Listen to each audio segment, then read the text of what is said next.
A very good morning and welcome to the breakfast news here on Rajya TV, where we get you the news you probably missed through the night and also get you updated with the top stories of the day. I'm Tracy Shilshi and here are the headlines. International Court of Justice says it will issue an order on India's request for provisional measures in the Kulbhushan Jadhav case as soon as possible. Palestinian President Mahmoud Abbas to hold bilateral talks with Prime Minister Modi says India can play a very important role in resolving Israel-Palestine dispute.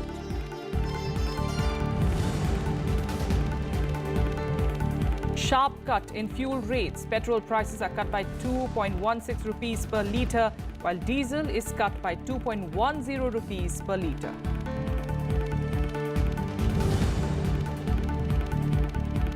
Ransomware impact is slowing down. Reports of just few fresh attacks globally now. RBI asks banks to update software systems at ATMs as precautionary measure. And the UN Security Council condemns North Korea's latest missile test and warns of new sanctions. Emergency meeting of the Council to take place later today. Our top story, India and Pakistan fought it out at the International Court of Justice on Monday during public hearings of the Kulbhushan Jadhav case. The hearings were held at The Hague in the Netherlands. India called for immediate suspension of the death sentence, expressing fear that Pakistan could execute Jadhav before its arguments are heard in the court. Meanwhile, Pakistan responded, claiming that Jadhav was given a fair trial and denied that he was not given consular access. The ICJ said that it will issue its order as soon as possible. India on Monday mounted a fierce defense of Kulbhushan Jadhav at the International Court of Justice. Arguing the case of the retired Indian Navy officer at The Hague, senior lawyer Harish Salve called for an immediate suspension of the death sentence. Jadhav is facing a death sentence ordered by a Pakistani military court on charges of spying. India said Pakistan had denied Jadhav even his basic rights.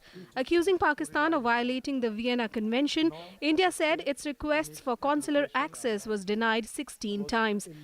India asserts in its application that Pakistan has not provided consular access to Jadhav all along, from the time of his alleged arrest until the present, despite repeated entreaties by India.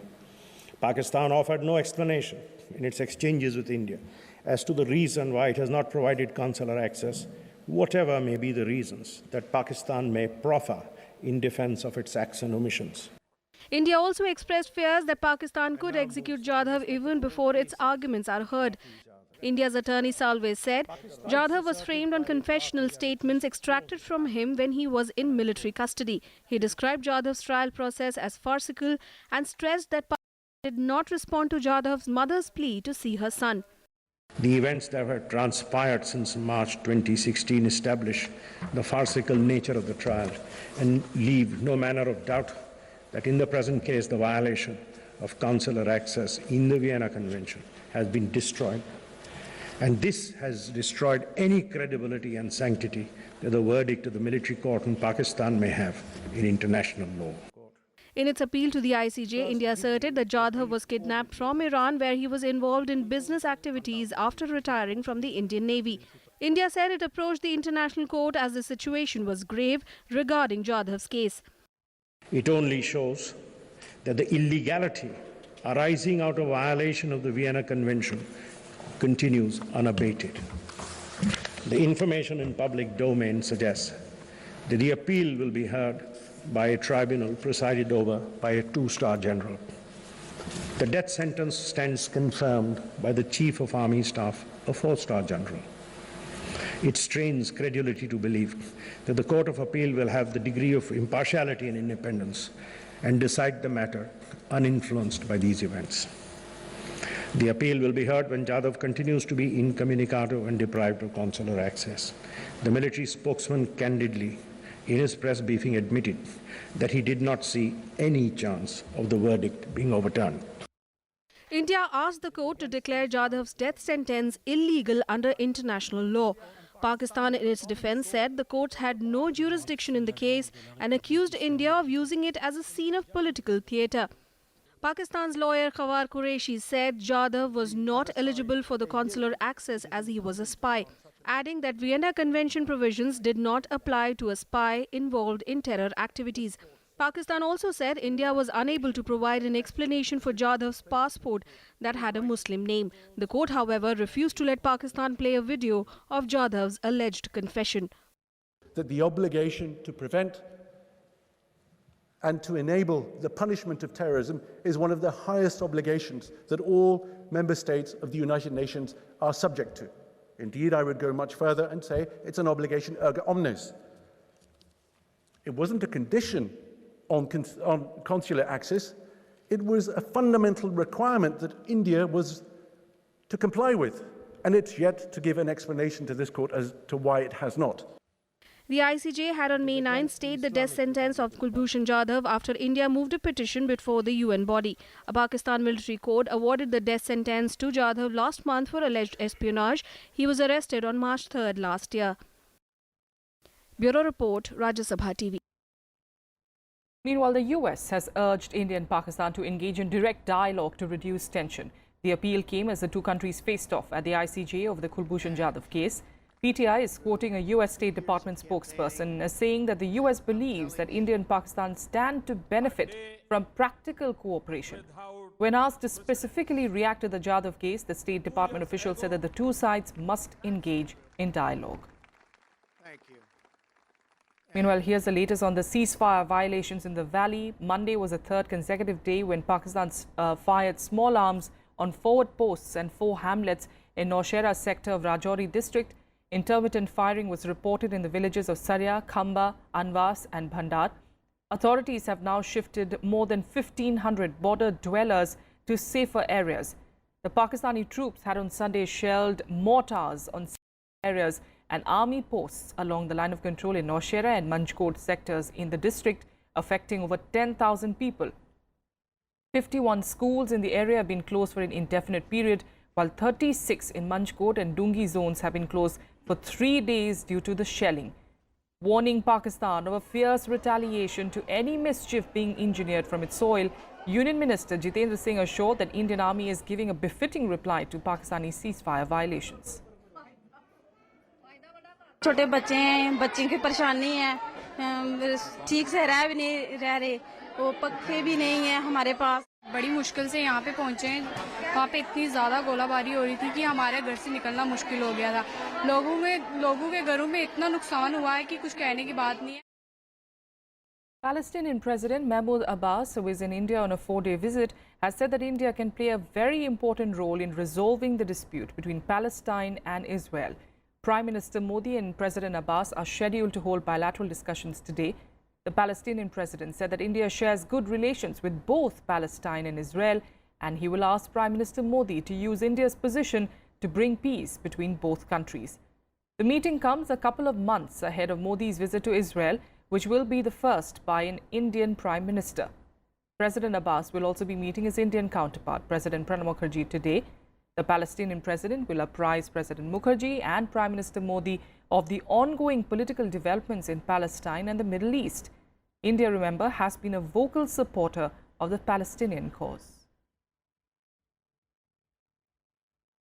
On to national politics, and Congress President Sonia Gandhi will meet Trinamool Congress Chief Mamata Banerjee today to discuss the opposition strategy for the presidential polls. Mamata's Trinamool Congress, with a total of 49 MPs and 184 MLAs, plays a crucial role in the upcoming presidential election. Congress, which is the single largest opposition party in the Lok Sabha, is attempting to form an anti-NDA alliance. Over the last month, Congress leaders have spoken to the Samajwadi Party, the RJD, the BSP and the DMK to evolve a possible opposition candidate for the polls. Bihar Chief Minister Nitish Kumar also pitched for building a consensus on the next president. He also suggested that the ruling party must initiate talks with other political parties over the issue. He, however, favoured a second term for Pranab Mukherjee. इसमें राष्ट्रपति तो देश के राष्ट्रपति होते हैं, consensus का प्रयास करना चाहिए। अगर वो कॉन्सेंसस का प्रयास नहीं करते हैं तो अपोजिशन का ये ड्यूटी बनता है कि अपना कैंडिडेट खड़ा करें सर आपस में बातचीत करके। लेकिन पहले तो केंद्र सरकार की ये ड्यूटी है, फर्ज बनता है, मैं ड्यूटी नहीं कहूंगा। अब तक के जो उद्धरण है सामने, उसमें केंद्र में बैठे हुए लोगों को पहल करना चाहिए और पहल करके सारे पार्टियों के बीच से बात करना चाहिए। लेकिन अगर कोई सर्वानुमति से राष्ट्रपति नहीं बनाना हो, अपनी मर्जी से बनाना हो, तो फिर वैसी स्थिति में जो विपक्ष में बैठे हुए लोग हैं, अगर विपक्ष में बैठा हुआ लोग है केंद्र के लोग, सभी विपक्ष, मैं इक्का दुक्का पार्टी की बात नहीं कर रहा हूं, अगर समस्त विपक्ष के साथ कोई डायलॉग करके कॉन्सेंसस की बात करेंगे तो बहुत ही वो एक अच्छा उदाहरण होगा, अच्छी परंपरा होगी। लेकिन अगर ऐसा नहीं होता है तो आप किन्हीं को राष्ट्रपति के चुनाव में पूछिएगा भी नहीं, तो उन लोगों का तो बैठे थोड़ी रहें, तो उनका भी फर्ज बनेगा कि वो अपने आपस में बातचीत करके वो कैंडिडेट तय करेंगे। Well, the presidential polls are to take place in July 2017 and we'll have to wait and see whether President Pranab Mukherjee gets his second term. Meanwhile, on Monday, he did ask lawmakers to improve the quality of debates in legislatures, reiterating that India can remain a role model to the world simply because of the size of its electorate. While delivering the first Bhairav Singh Shekhawat Memorial Lecture in Jaipur, the President asked parliamentarians and state assemblies to improve the quality of deliberation, discussion and debate in the House, saying that people have vested power and privileges in them. He also added that once a decision is taken by a majority in the House, it automatically becomes the decision of India. The President recalled prominent political personalities in the early days of Indian politics and asked lawmakers to continue the tradition established by them.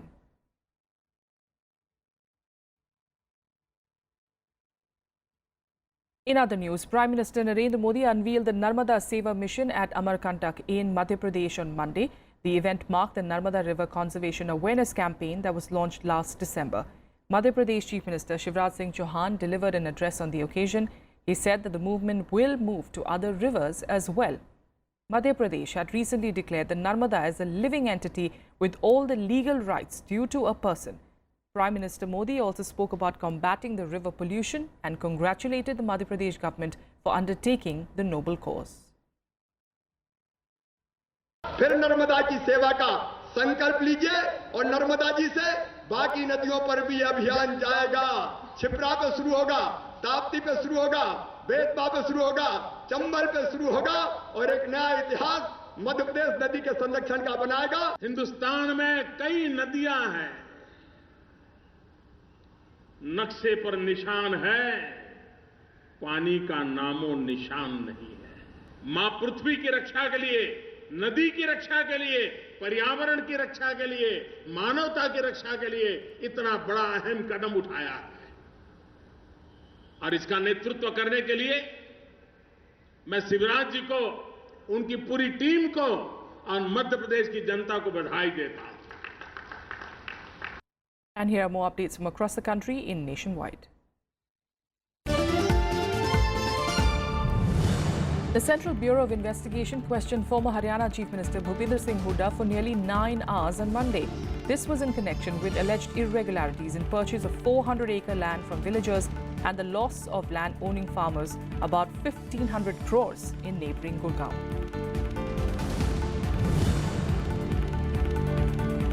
Sacked Delhi Minister Kapil Mishra on Monday broke his fast and was discharged from hospital where he was admitted after he had fainted at a press conference on Sunday.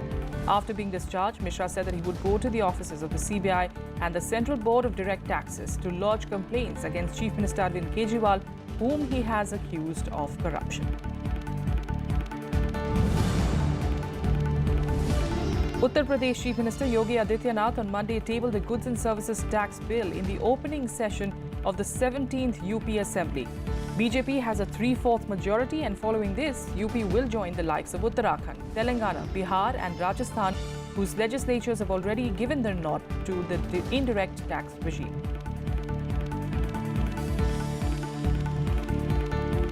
A quick break here. Up next, we'll get you the top international stories. Stay with us.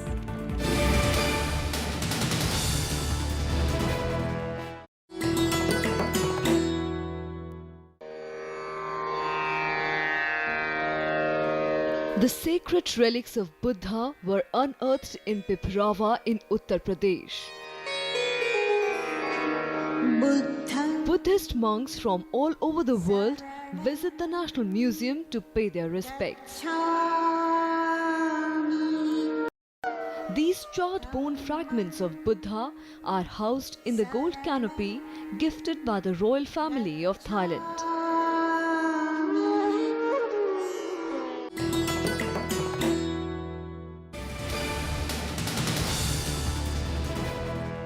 Welcome back. Let's get you more national news. And with the hearing over triple talaq entering its third day in the Supreme Court, the government on Monday said that it will bring law on marriage and divorce among Muslims if triple talaq is made invalid. However, due to paucity of time, the top court only heard the matter of triple talaq while keeping the issues of polygamy and nikah halala pending. The centre on Monday told the Supreme Court that if it struck down the practice of triple talaq, it will bring a law on the issue. Arguing on behalf of the centre, Attorney General Mukul Rohtgi said that the government's intent is to bring in a legislation on triple talaq. Rohtgi also conveyed that the practice violated Muslim women's right to equality within the community and also within the country. He added that at a time when theocratic countries like Pakistan and Afghanistan are moving towards reform, India, despite being a secular country, is still debating it. So if they try to strike down triple talaq, as is the argument that has been placed before the Supreme Court, then triple talaq will go. Why do you need legislation then? Where do you need legislation? It's only if the Supreme Court doesn't strike down triple talaq, then they will need legislation. But if it goes, then why do you need legislation? I think the Attorney General was trying to convey that they were, or the state is against talaq per se. All forms of divorce will go. And if all forms of divorce go, then you will have to bring in legislation. I don't think that's a very sensible idea. Earlier, the Apex Court refused to hear all the three cases, including polygamy, nikah halala and triple talaq, at once due to lack of time. The court said it will keep the issues of polygamy and nikah halala pending for the future. However, the government insisted that the issues of polygamy and nikah halala were also part of the order and must be heard together. मर्दों को तलाक देने का अधिकार दिया गया है, इसी तरह से औरतों को भी इस्लाम के अंदर बराबरी के साथ खुला लेने का अधिकार दिया गया है.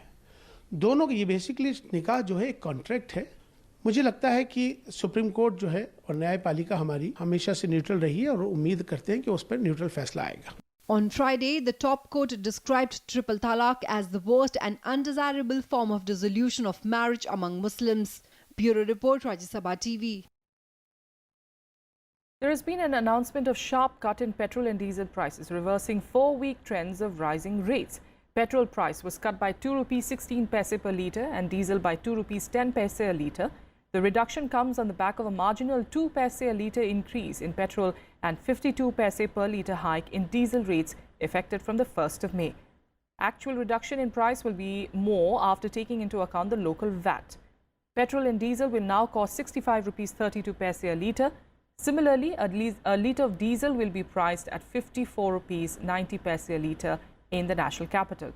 In a statement, the Indian Oil Corp said that the movement of prices in the international oil market and the rupee-dollar exchange rate will continue to be monitored closely, and developing trends of the market will be reflected in future price changes. Now to Tamil Nadu, where as many as 10 state transport corporation unions are in indefinite strike from Monday. This has badly affected commuters in the state. The transport unions are linked to opposition DMK and left parties.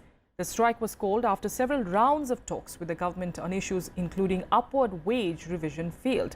They are now demanding the government to fulfill their demands and are objecting hiring of drivers on ad hoc basis to cripple the strike.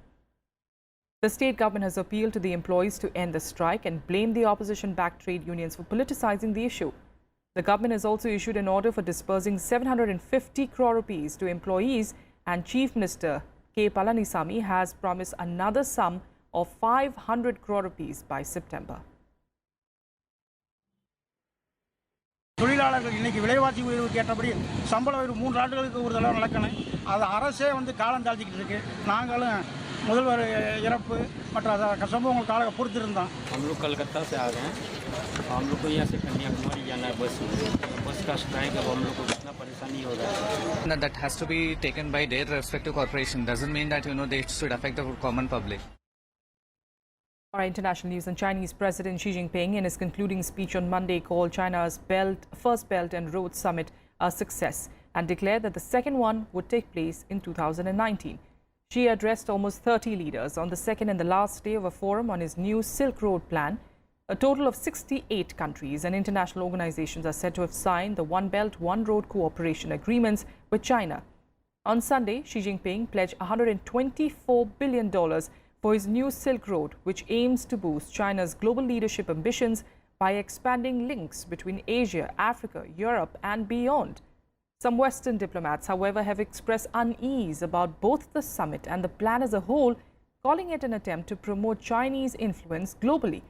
They're also concerned about transparency and access for foreign firms to the scheme. China also dismissed India's concerns over the initiative, saying that it has broad international support and the China-Pakistan Economic Corridor project, which is a part of it, will not affect Beijing's stand on Kashmir. 这些合作既涉及宏观政策、发展战略等方面的对接规划，也包括贸易投资、基础设施互联互通、产业和金融合作、人文交流等领域的务实行动。 The ransomware malware that spread across 150 countries since last Friday is now slowing down, with just a few reports of fresh attacks globally. In Asia, including India, the attack was less severe than expected, but the Reserve Bank of India has asked banks to update their software systems at the ATMs with a security patch released by Microsoft Corporation as a precautionary measure. A spokesperson for police agency Europol said that the situation in Europe seems stable now. In the UK, a 22-year-old named Marcus Hutchins is being credited with stopping the WannaCry ransomware attack spread. The British cybersecurity researcher is now working with the government's National Cybersecurity Centre to prevent a new strain of the malicious software. Now, as the threat reduces globally, focus is now on where the malware originated from.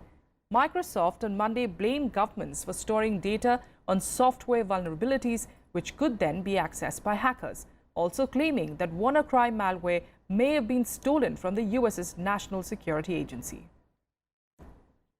Что касается источника этих угроз, то, по-моему, руководство Microsoft об этом прямо заявило. Сказали о том, что первичным источником этого вируса являются спецслужбы Соединенных Штатов. Россия здесь совершенно ни при чем. Мне странно слышать и в этих условиях что-то другое. Although we've never seen anything on this scale when it comes to ransomware attacks, they are relatively common, and there are things that you can do, that everyone can do, all of us can do to protect ourselves against them. In particular, making sure that our data is properly backed up and making sure that we are using the software patches, the antivirus patches that are sent out regularly by manufacturers. And these are things that we can all do to reduce the risk of the impact that we've seen over the last 48 hours. The UN Security Council has unanimously condemned North Korea's latest missile test and warned of newer sanctions. The UNSC will be meeting later today to discuss the developments. Meanwhile, Russian President Vladimir Putin also condemned North Korea's latest missile launch as dangerous, but warned against intimidating Pyongyang, saying that talks were the right way forward. Here are more details.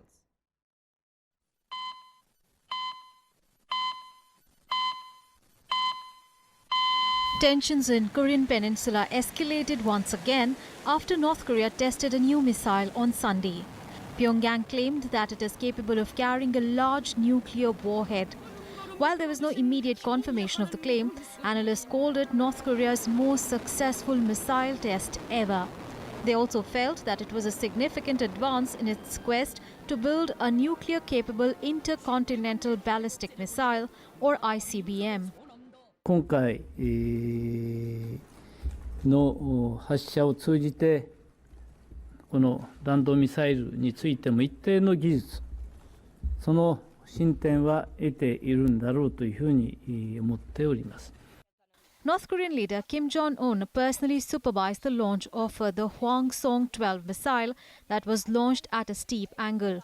It reached an altitude of 2,000 kilometers and traveled about 700 kilometers, landing in the sea west of Japan. South Korea's newly elected President Moon Jae-in, who is seeking deeper engagement with the North, called it a reckless provocation. 북한이 우리의 경고를 무시하고 도발을 계속한다면 이미 경고한 바와 같이 우리 군과 한미 동맹에 강력한 The US also expressed alarm at the new tests, more so as speculation mounted that the missile had the potential to reach the US territory of Guam in the Pacific. it is noteworthy that Guam is home to USS Anderson Air Force Base. While White House recently mooted talks with North Korea under the right conditions, after the tests it said Pyongyang had been a flagrant menace for far too long. It said the latest provocation should serve as a call for all nations to implement far stronger sanctions. The US and Japan called for an emergency meeting of the UN Security Council on Tuesday. 今後も日米そして日韓において緊密に連携をしながら情報を分析をし、そしてしっかりと対応していきたいと考えておりますし、日米日韓 North Korea is known to be in the process of developing nuclear weapons, having already conducted 5 nuclear tests with missiles capable of delivering weapons to their target. The Trump administration warned that a first ICBM test, together with any further nuclear tests, will cross a line that could prompt military retaliation. Bureau Report, Rajya Sabha TV. And here are some more other developments from across the world in World Wrap. Air raids on an Islamic State-held village and town in Syria have killed at least 32 civilians over the past 2 days. The deaths came after 12 women were killed in a strike by the US-led coalition fighting the IS in the east of Syria's Raqqa province on Sunday. According to the Syrian Observatory of Human Rights, the strike hit vehicles carrying farm workers home from fields in the afternoon. On Monday, French President Emmanuel Macron named centre-right lawmaker Edouard Philippe as the Prime Minister. Philippe is a little-known 46-year-old MP and mayor of the northern port of Le Havre, comes from the right-wing Republicans Party. His appointment is being seen as a strategic move by Macron, who is trying to woo modernizers to his new centrist party.